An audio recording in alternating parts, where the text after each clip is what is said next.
नागपूरमध्ये एचएमपीव्ही विषाणूचे 2 संशयित रुग्ण सापडलेले आहेत। एका 7 वर्षीय मुलाला आणि एका 13 वर्षीय मुलीला विषाणूची लागण झाल्याचा संशय आहे। दोन्ही मुलांना खोकला आणि ताप होता। दोन्ही लहान मुलं उपचारानंतर बरे झाल्याची माहिती आहे। गजानन उमाटे आमचे प्रतिनिधी या संदर्भातली अधिक माहिती देतील। गजानन,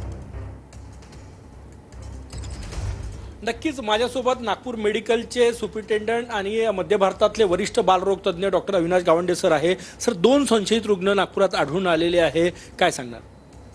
आणि सध्या हा आजार सगळीकडे आहे, कारण हा व्हायरल आजार आहे। व्हायरल आजार जसे मम्स, मिजल्स आणि RSV व्हायरस आहे त्या जीनसमधलाच एक व्हायरस आहे।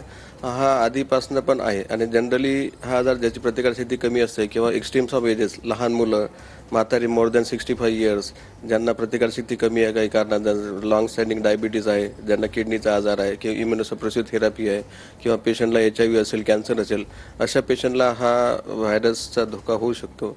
आणि जनरली 2 मुलांना आढळून आलेलं आहे, त्यांना ॲडमिट करायची गरज भासली नाही, ते बरे झालेले। हा आजार झाल्यावर यांना काही दिवस यांचे नॉर्मली सर्दी, खोकला, नाक चोरणे किंवा मग फीवर असणे, घसा खसखस करणे ह्या टाईपचे सिम्पटम्स असतात।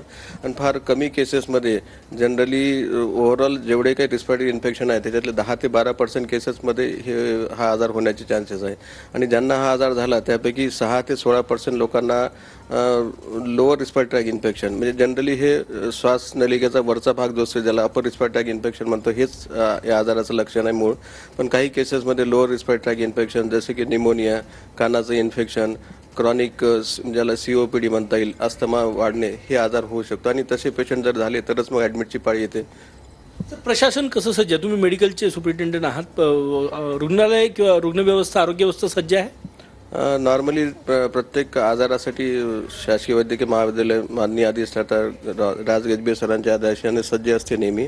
आणि जसं काही असे नवीन आजार आले तर त्यासाठी आम्ही तसे 5 बेड एक्स्ट्रा ठेवतो आणि आमची जी वैद्यकीय मंडळी आहे त्यांना अलर्ट करून नक्कीच धन्यवाद गजानन, तुम्ही दिलेल्या या सविस्तर माहिती